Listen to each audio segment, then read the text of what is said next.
لکھا ہے کہ جب جناب سیدنا ابو بکر صدیق رضی اللہ تعالیٰ عنہ نے حضرت عائشہ کو پوچھنے کے لیے کہا نا، تو ساتھ وعدہ بھی لیا تھا کہ جو نبی علیہ السلام بتائیں آ کے مجھے بتانا بھی۔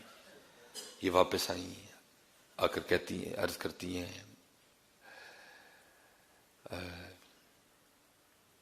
جناب صدیق اکبر رضی اللہ تعالیٰ عنہ کی بارگاہ میں کہ اللہ کے رسول علیہ السلام نے فرمایا ہے کہ اس رات اللہ نے مجھے کہا تھا میرے محبوب میں نے خود پہ لازم کر لیا ہے، میں اس شخص کو بغیر حساب و کتاب کے جنت میں داخل کروں گا جو کسی کا ٹوٹا ہوا دل جوڑ دے گا۔ اب لکھا جناب سیدنا صدیق اکبر رضی اللہ تعالیٰ عنہ رو پڑے۔ جب حضرت عائشہ صدیقہ رضی اللہ تعالیٰ عنہ نے ابو بکر رضی اللہ تعالیٰ عنہ کو روتے دیکھا نا، تو فرماتی ہیں ابا جان آپ کیوں رو رہے ہیں؟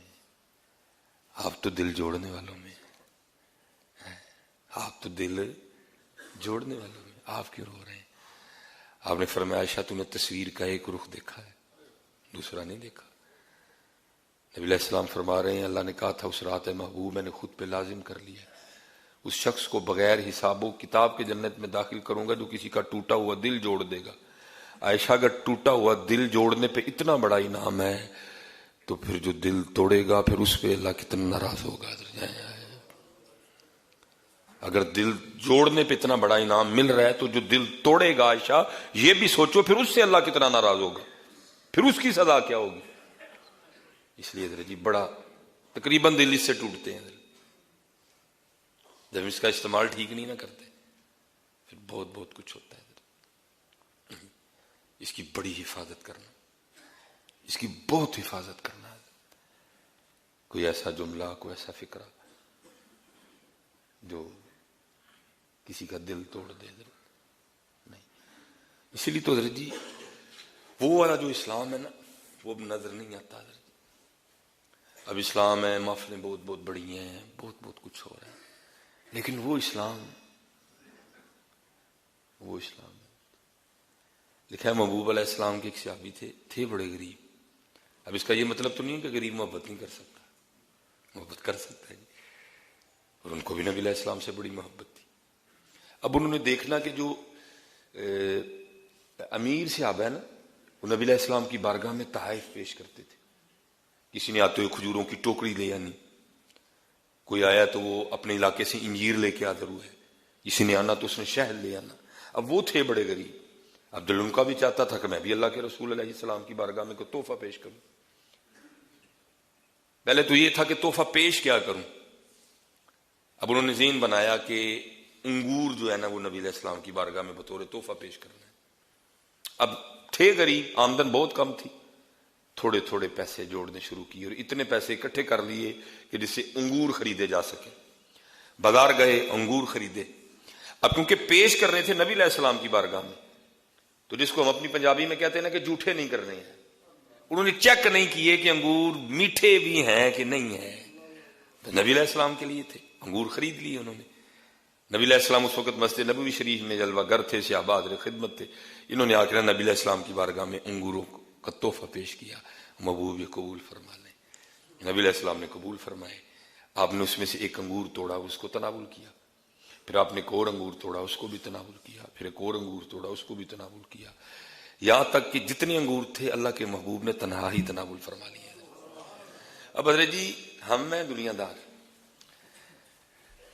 لیکن یہ میری بات یاد رکھیے گا، جو محبوب ہوتا ہے نا اس کی ایک ایک ادا محب کی جان لیتی ہے۔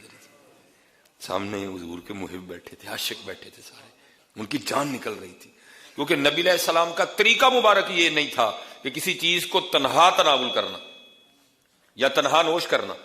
آپ کا طریقہ مبارک تھا، آپ اپنے صحابہ میں چیز کو بانٹا کرتے تھے۔ چیز تھوڑی بھی ہونی نا، یہ حضور نبی علیہ السلام کے جو ہے نا آپ کی برکت ہوتی تھی کہ تھوڑی بھی کئی ہزار صحابہ کو کفایت کر جایا کرتی تھی۔ تھوڑے ایک پیالہ دودھ کا ہونا، نبی علیہ السلام نے پہلے خود اس میں سے تھوڑا سا نوش کرنا، پھر اس نے چلنا، کئی 100 صحابہ نے پی جانا، کم ہونا تو دور کی بات، دودھ اتنے کا اتنا ہی رہنا حضرت۔ اب صحابہ دیکھ رہے ہیں کہ نبی علیہ السلام جو انگور نہیں عطا فرما رہے، سب دیکھ رہے ہیں انگور بھی وہ ہیں، گچھا بھی وہ ہے جس نے حضور نبی علیہ السلام کے دستے مبارک کو چوما ہے۔ اس میں سے کئی انگور ایسے ہیں جنہوں نے حضور کی انگلیوں کو چوما ہے، ان میں برکت آ گئی ہوئی ہے۔ اب سب صحابہ آس لگائے بیٹھے ہیں کہ کچھ ہمیں بھی ملے گا اس میں سے حضرت۔ کچھ اس میں سے ہمیں بھی ملے گا، لیکن کیا ہے، نبی علیہ السلام نے سارے انگور تناول کر لیے.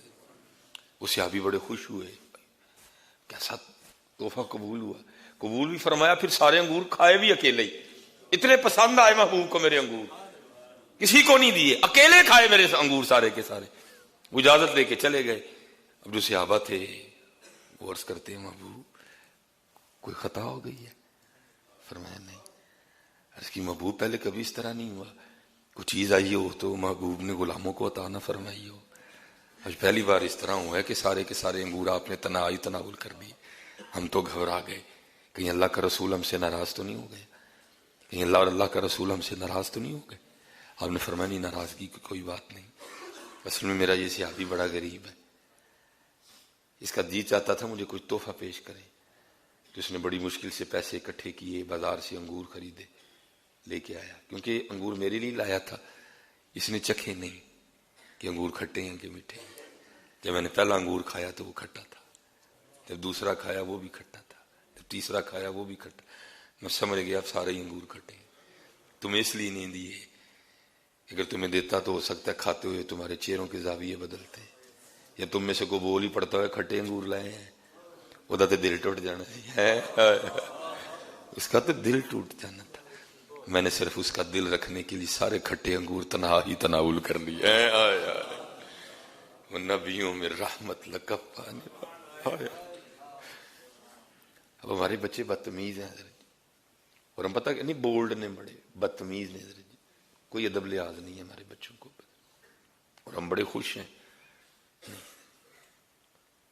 یہ تھا، یہ ہے نبی علیہ السلام کا اسلام، پردہ داری، دل جوئی.